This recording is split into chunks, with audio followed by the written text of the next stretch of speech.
Ya, baiklah pemirsa Pol TV untuk membahas lebih lanjut terkait permasalahan penyaluran BBM di Sumsel. Saat ini kita sudah terhubung bersama dengan pengamat ekonomi Bapak Amrah Muslimin. Halo, selamat siang Bapak Amrah Muslimin. Selamat siang, Mu. Selamat siang. Ya, Bapak Amrah, mengawali perbincangan kita pada hari ini, belakangan ini masyarakat di Sumsel kembali dihadapkan pada antrian panjang di sejumlah SPBU. Bagaimana Bapak melihat akar persoalan yang sebenarnya terjadi, Bapak? Ya, kalau dari sisi ekonomi sebenarnya persoalan antrian panjang di SPBU ini kan bukan hanya terjadi di Sumatera Selatan ya, terjadi di seluruh Indonesia. Penyebabnya adalah secara ekonomi adalah teori permintaan dan penawaran ya, karena memang kenapa itu antri karena permintaan tinggi. Sementara persediaan minyak yang ada di SPBU itu tidak tersedia setiap waktu. Nah, itulah yang mengakibatkan permintaan tinggi yang mengakibatkan sopir mobil itu kendaraan itu datang ke SPBU ketika mereka ingin mengisi BBM, ternyata BBM-nya belum ada atau belum tersuplai, belum tersedia. Maka terjadi antrian panjang. Jadi inti dari persoalan ini adalah manajemen supply atau penyediaan BBM dari Pertamina yang menjadi akar persoalan ini. Persoalannya yang mengakibatkan antri sekarang ini. Tingginya permintaan Demikian, Bu. dari masyarakat tentu memang menjadi hal utama penyebab antrian yang mengular. Namun memang kendala dari Pertamina dalam menyalurkannya menjadi masalah utama. Menurut Bapak, faktor apa yang menjadi penyebab terganggunya penyaluran BBM dari Pertamina ini, Bapak Amran? Penyebabnya itu adalah pola distribusi dari sudut waktu dan tempat BBM itu didistribusikan. Contoh misalnya ya, kebutuhan nasional terhadap solar bersubsidi ini ya penyebab antri panjang ini kan BBM bersubsidi terutama solar ya. Itu 44% dari kebutuhan nasional ya. Nah, Pertamina dalam hal ini yang ditunjuk oleh pemerintah untuk mensuplai BBM itu punya kewajiban mensuplai 44% itu per hari. Ya, jadi kalau kebutuhan kita 44.000 kiloliter per hari, ya, maka Pertamina harus mendistribusikan 44.000 kiloliter itu per hari itu ke setiap SPBU. Nah, persoalannya ini adalah tata kelola distribusi yang dilakukan oleh Pertamina ini tersendat. Sehingga di SPBU itu tidak tersedia kapanpun pengguna kendaraan ingin mengisi BBM bersubsidi dalam hal ini solar harusnya ada sehingga tidak terjadi antrian. Nah, yang sekarang ini pengendaranya sudah berduyun-duyun datang, solarnya tidak tersedia sehingga mereka harus menunggu dulu mobil yang mendistribusikan itu mengisi dulu ke SPBU, baru setelah terisi itu baru mereka bisa melakukan pengisian. Nah, itulah yang mengakibatkan antrian ini. Maka yang menjadi persoalan sekarang adalah tata kelola distribusi BBM itu yang dikelola oleh Pertamina. Kalau itu tidak dibenarkan, maka akan terjadi terus ini. Idealnya adalah SPBU itu lancar ketika persediaan BBM di setiap jenis itu selalu ada, maka tidak akan terjadi antri. Tapi kalau dia menunggu ya, kalau sekarang kan solar jam 7 pagi masuk atau jam 5 pagi masuk, kemudian 2 jam kemudian habis. Maka dari itu pengendara karena dia sudah tahu jadwalnya, dia sudah mengantrinya sebelum 2 jam, bahkan 3 jam atau bahkan 4 jam sebelum minyak itu datang. Itulah yang mengakibatkan antrian panjang itu terjadi. Jadi memang Pertamina dalam konteks ini ya harus bisa mereview kembali nih tata kelola distribusi. Saya kira ini penting ya karena eh, apa namanya karena kebutuhan BBM bersubsidi terutama solar ini menyangkut kepentingan seluruh leading sektor masyarakat. Baik itu angkutan, ya kan, angkutan itu kita bisa breakdown lagi tuh. angkutan untuk komoditi, kemudian betapa BBM itu dibutuhkan oleh pelaku-pelaku bisnis, pelaku-pelaku usaha untuk menjalankan usahanya. Jadi tata kelola distribusi minyak itu yang penting harus diperbaiki oleh Pertamina. Kalau tidak diperbaiki, ya akan terus seperti ini saja antrian itu. Ya, Bapak, berarti inti permasalahannya terdapat dari tata kelola Pertamina itu sendiri. Namun, terkait dengan pengawasan yang dilakukan oleh pihak Pertamina, bagaimana tuh Bapak? Apakah terdapat pengawasan yang dilakukan secara intensif untuk distribusi BBM agar dapat terjadi penyaluran yang tepat sasaran, Bapak? Kalau saran saya ke Pertamina ya, jadwal pengiriman itu harus diperbanyak. Karena kuncinya yang seperti saya sampaikan di buka tadi, bahwa SPBU itu tidak akan terjadi antri kalau seandainya BBM itu tersedia dalam waktu yang berkelanjutan. Jadi dia tersedia 24 jam. Itu yang harus dilakukan oleh Pertamina saat ini. Bagaimana Pertamina dalam konteks penyediaan BBM ini dia sudah mengatur sedemikian rupa pola distribusi. Kalau ini tidak dilakukan, percuma ada pengawasan ya yang dilakukan oleh Pertamina. Pengawasan itu cukup dilakukan oleh pemerintah daerah dan, dan stakeholder yang terkait ya. Kalau pengawasan dari Pertamina itu lakukan pengawasan atau lakukan perbaikan manajemen distribusi, itu yang akar persoalan. Kalau distribusinya tidak diperbaiki, manajemen distribusinya tidak diperbaiki, maka akan menjadi mubazir pengawasan yang dilakukan oleh Pertamina. Karena antrian itu akan tetap terjadi saja kalau tidak pola distribusi itu diperbaiki. Ya, Bapak, berarti inti Demikian, permasalahan Bung. ya, inti permasalahannya berarti memang tetap tata kelola dari Pertamina. Namun jika kita berbicara mengenai koordinasi antara Pertamina, pemerintah daerah, serta para penegak hukum, serta instansi terkait dalam mengatasi persoalan distribusi BBM ini di Sumsel bagaimana, Bapak? Nah, ini kita menyambut baik ya, karena memang kapasitas pemerintah daerah dalam konteks pengaturan minyak ini memang tidak banyak kekuasaan yang diberikan. Jadi pemerintah provinsi dan penegak hukum Polda ya, saya kira kita patut apresiasi karena dalam konteks ini pemerintah mencoba untuk mengurai persoalan antrian panjang yang mengakibatkan kemacetan di beberapa titik di kota-kota besar, terutama di Palembang ini ya. Dan itu sudah tepat dilakukan.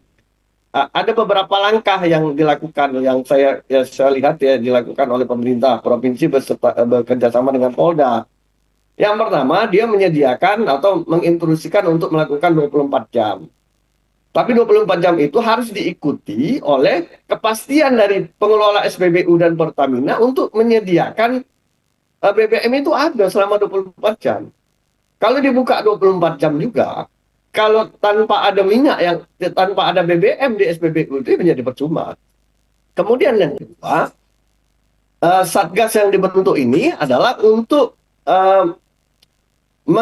mengurangi atau menghindari terjadinya praktek manipulatif dalam proses pengisian ya. Misalnya masih ada mobil yang menggunakan tangki yang dibuat sehingga kapasitasnya menjadi lebih besar berkali-kali lipat, atau kerjasama antara pengelola SPBU dengan sopir-sopir. Kemudian ada upaya pembelian berkali-kali dari konsumen yang membeli BBM itu di SPBU. Nah, kalau ini dilakukan dengan baik, maka persoalan-persoalan yang terjadi saat ini yaitu akan paling tidak terurai, ya kan, paling tidak antrian panjang pada SPBU yang sekarang ini terjadi di mana-mana itu dapat kita kurangilah minimal seperti itu, Bung. Ya, baik Bapak. Berarti tadi Bapak menyebutkan bahwa terdapat tangki modifikasi ataupun pengisian secara bergantian ataupun berkali-kali yang dilakukan oleh masyarakat. Apakah hal tersebut dilakukan pengawasan ataupun sanksi bila ketahuan, Pak, atau bagaimana? Karena hal tersebut tentu menjadi salah satu hal yang menyebabkan antrean yang panjang juga, Bapak. Ya, itu salah satu sebabnya juga. Jadi gubernur dalam ini Gubernur Sumatera Selatan itu sudah melihat persoalan itu. yang saya lihat dari pernyataan dan statement gubernur kemarin ya, itu beliau sudah menangkap itu, maka beliau membentuk satuan tugas untuk mengantisipasi itu. Nah, kalau itu terjadi nanti ditemukan apa namanya pelanggaran-pelanggaran itu, maka aparat penegak hukum yang akan menindaklanjutinya.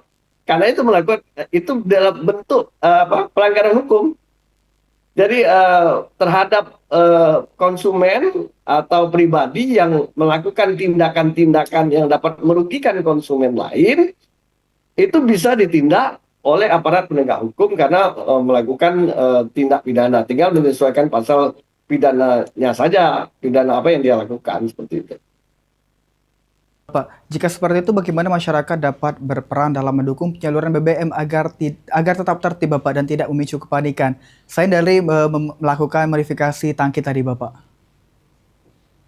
Ya, harapan kita begini ya. Jadi oknum-oknum yang melakukan tindakan manipulasi tangki itu adalah bentuk pelanggaran pidana, ya. Kemudian juga merugikan konsumen-konsumen lain. Karena pelanggaran itu biasanya dilakukan oleh oknum-oknum yang akan menjual kembali BBM itu, ya, atau dia akan digunakannya untuk melaksanakan kegiatan-kegiatan menjualnya dalam bentuk BBM industri. Nah, itu yang menjadi salah tuh.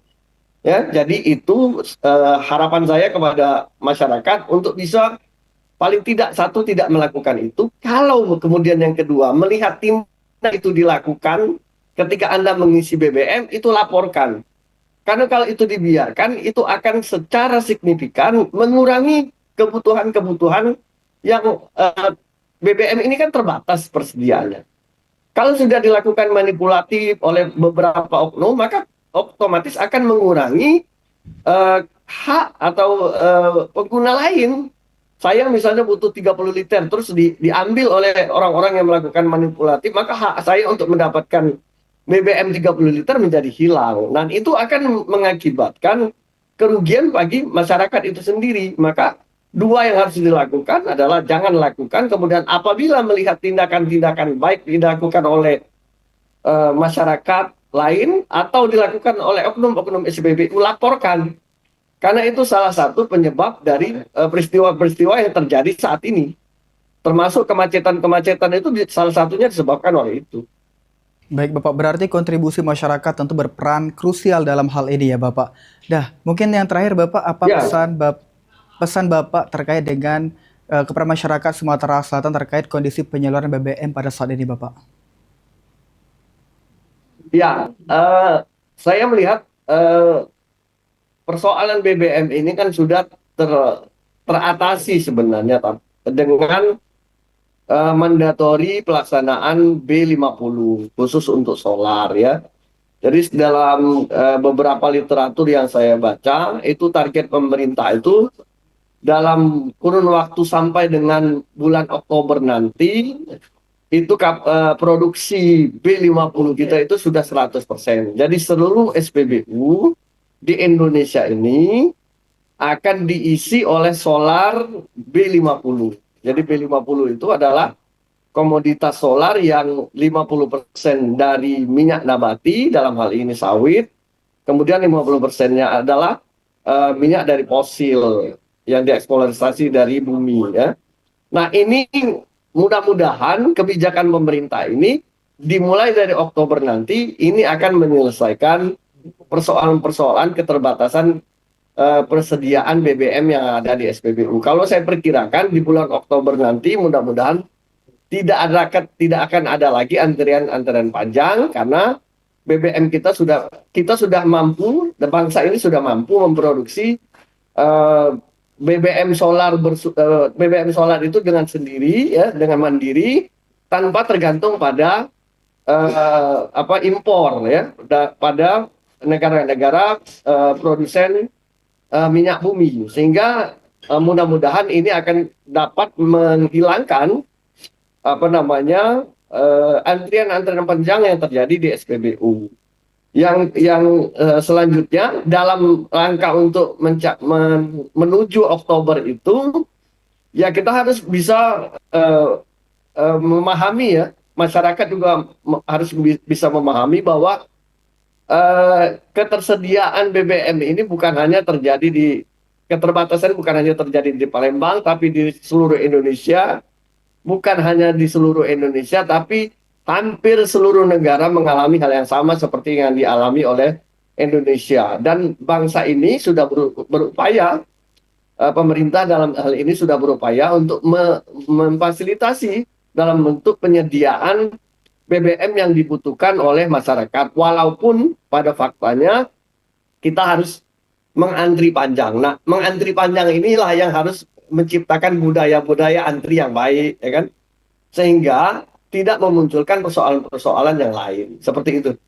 Baik Bapak Amran, terima kasih. Tentu kita mengharapkan agar permasalahan BBM ini dapat segera terselesaikan. Sekali lagi terima kasih Bapak Amran telah bergabung bersama kami pada siang hari ini. Selamat beraktivitas kembali Bapak Amran. Terima kasih, Mas ya.